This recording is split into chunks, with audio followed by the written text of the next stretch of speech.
My friends, welcome to this episode of the Outdoor Gear Review. What this is here is a tarp, and this comes from one of the best tarp companies out there, at least in my opinion. This is from AquaQuest. I've been using their products for years now here on the channel. You all have seen me use them in a wide range of capacities. Winter storms, summertime storms, wind storms, and so on. The company makes high quality, high strength tarps, and that is true with this tarp here. With that being said, everyone, this is the AquaQuest Survivor Emergency Tarp.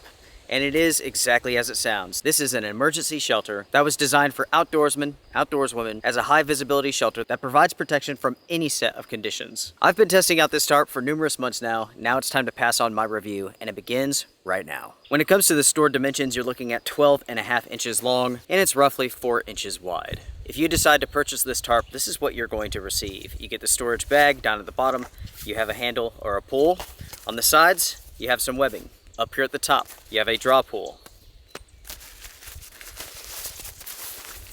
And then of course, on the inside, you have the tarp itself. As you can imagine, with this being an emergency shelter, the purpose of this is twofold. One, to protect you, and two, to be high visibility so that you're found. This is the tarp all stretched out. This is a 10 by 10 tarp. It weighs 1.8 pounds. And it is made from a 70 denier nylon ripstop. You have tie-off points that go around the body. You also have tie-off points along the center seam. Speaking of the seams, they are taped on this tarp, and the tarp features a 5,000 millimeter hydrostatic head rating. As you all could see, I set this up in a shelf formation. I did pitch this high, but that's for the sake of this video. If I was out in a stormy situation, I would pitch this quite a bit lower. The first thing that strikes you when you look at this is the color. This is an orangey red sort of color. Surrounding the body, surrounding the top, you have reflective material. Again, so it stands out. I mentioned a little while ago that this is the 10 by 10. There's also a 10 by 15 tarp available if you want that size.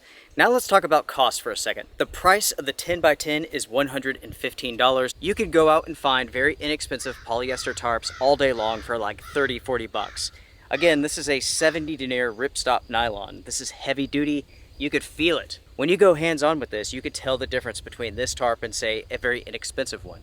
This one is built for strength. Talking about the material for a second, it has been silicone and polyurethane treated. In other words, it's a dual-coated fabric. It features tape seams, reinforced tie-out points, reflective tie-out points. The logo is also reflective, along with the perimeter trim. On the 10 by 10 version, there are 19 tie-off points. And again, those surround the body and also across the top seam. There are 2 lantern loops, and this tarp features a lifetime warranty. Before I begin going over my experiences with this tarp, let's talk about the price again. Just for the fact that I want to talk about this in relation to other emergency products. Generally, when it comes to emergency shelters, they fall in one of 2 categories. Inexpensive single-use shelters that are generally garbage, or you have very expensive shelters that can be used just about as many times as you want. This happens to fall into the second category. This is a little bit more expensive, especially when you compare this to like other tarps that are out on the market. While being somewhat pricey, when you compare this to wind sacks, when you compare this to bothy bags, when you compare this to bivvies, this tarp costs roughly the same price. And in some cases,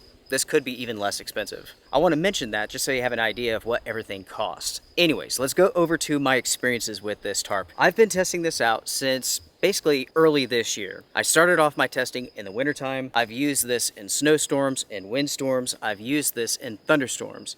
I've used this in situations with very strong winds, basically rain coming in sideways. Because this is a 10 by 10 tarp, it's a square tarp, you can set this up in so many ways. I absolutely love it. If I was going to select one item to be my emergency shelter, it would be a square tarp. There's a misconception that you have to have trees to set this up. That's not true. You can set up a tarp anywhere.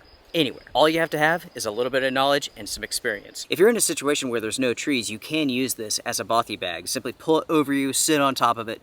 It's the same thing, really, with one exception. This is actually waterproof, whereas a bothy bag is not. If you haven't seen my testing of a bothy bag, what a mess. What a mess. That is a very poor emergency shelter. If you don't want to use it as a bothy bag, you can set this up. You can do so on a hill, just stake it out, and you can use yourself as the support. If you have a trekking pole or trekking poles, you can set those up. You can set up a full-fledged shelter that is completely windproof, completely waterproof, and it only takes a few minutes. I've shown in previous episodes in regards to tarps how to set up a tarp in storm mode. For that sort of setup, you do not have to have trees to make it possible. And in stormy conditions, it is excellent. And that's something that you can use out in the desert. It's something that you can use on a hill, on a bald, in Scotland, here in the US, anywhere you want to. For over the last 30 years, I've been using tarps. I would say for the last 15 years, I've been testing out emergency shelters. In my opinion, there's nothing better than a tarp. Would I select a tarp like this?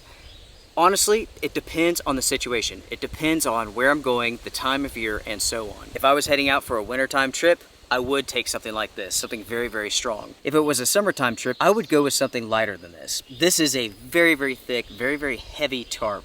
It is built for strength, and in my opinion, for summertime use, this is overkill. There are exceptions, of course. If you were going to be maybe above 14,000 feet, something like that, where the conditions could be very extreme, this makes more sense. But for lower elevation use, where you don't have to worry about super, super strong winds, you could go with something lighter than this, and you could be fully protected as well. All in all, with a tarp, it offers excellent protection from the wind, from the rain, from the hail, from the snow. With the square shape, you could do countless setups. It's easy to set up, again, if you know what you're doing. The quality of this product is top-notch. You have plenty of tie-off points. You have a lantern point at both ends, which can be used to run a line, a guy line. You can take a line from one end, tie it to the other, and you can hang anything that you want to from that line. You can dry off clothes, you can hang a lantern, whatever you want, you can hang from it. So that is a nice feature. That is a feature that you do not see on all tarps, so I'm glad to see it here. It is high visibility, tons of reflective material. The stitching is excellent. I've never had any sort of leaking, no matter how strong the storm was or how heavy the rain was. And those, my friends, are the pros that I have for this product. Now let's talk about the cons that I have. First off, the storage bag, the stuff bag, is rather small. Rolling up this tarp, putting it in that storage bag at home is one thing. Doing this out in the field with a small bag is something else completely. The simple fact is, the storage bag is too small. The next point that I want to make is something that I've touched upon already.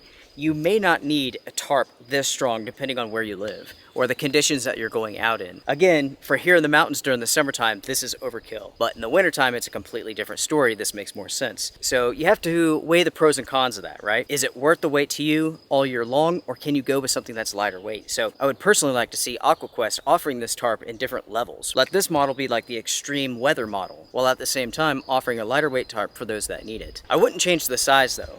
A 10 by 10, in my opinion, is the perfect size for a tarp. And it's a perfect size for not only blocking the wind, the rain, the snow, and so on, but also for blocking the sun. It's a palace for one person and plenty of space for even 2, 3, or 4 people. Speaking of which, with my experiences of using a tarp, a 10 by 10 is the perfect size, even for one person. It offers plenty of protection, and you're able to do some really nice setups. Here's a point that I would like for you all to consider. Now, over the years, you all have seen me set up tarps in the middle of storms. I make it look easy. I'm able to set them up. I'm able to make it look easy because I have experience. That's the key. You need to consider that before you go out with a tarp. You need to have some experience. Set this up. Practice. When it's rainy outside, when it's windy, go outside with your tarp, set it up. Again, it's all about experience. If you head out into the woods, you have no experience setting up a tarp, you're in the middle of a storm, you could have some problems, and it could take you a while. Do the smart thing, get some experience and practice under your belt before taking one of these out. So my friends, that wraps it up for this episode. That is my review of the AquaQuest Emergency Tarp. Do I think you should buy this? Well, with the channel here, I never tell people what to do with their money, so you have to make that decision yourself. I can tell you that this is an excellent tarp. It is extremely strong, extremely durable, and in my opinion, it's worth the money. You should keep in mind the price, the weight, the strength. Do you need that? Do you need to spend that sort of money? Are you going to be using this product in extreme situations? Because this tarp is built for extreme situations. And for some people, I don't think they're going to need a tarp that's this strong, this heavy. And that goes back to what I was saying before. AquaQuest needs to offer this in numerous levels. Because the simple fact is, not everyone's out in a storm where the winds are blowing 70 miles an hour. Make sure to sound off down below in the comment section. What do you all think about this tarp? Do you think it's worth $115? What do you all think about the materials? Again, finding a 70 denier ripstop nylon tarp is not easy. There's not many out there, and those that are out there are very expensive. For what you're getting, that makes sense, but again, you may not need it, plain and simple. So make sure to chime in, share your thoughts. Do you need a tarp like this? Do you need a tarp that's this strong? Only you can answer that question. If you enjoyed this episode, if you found it helpful, hit the thumbs up because it does help. If you feel like supporting the Outdoor Gear Review, which is agenda free, I'm not trying to sell this, I'm just sharing my thoughts, my opinions, that's it. You can support the channel on Patreon or on YouTube. It is appreciated. You can join the Wolf Pack. For now, folks, I'm out of here. Take care, be well, see you soon. Bye.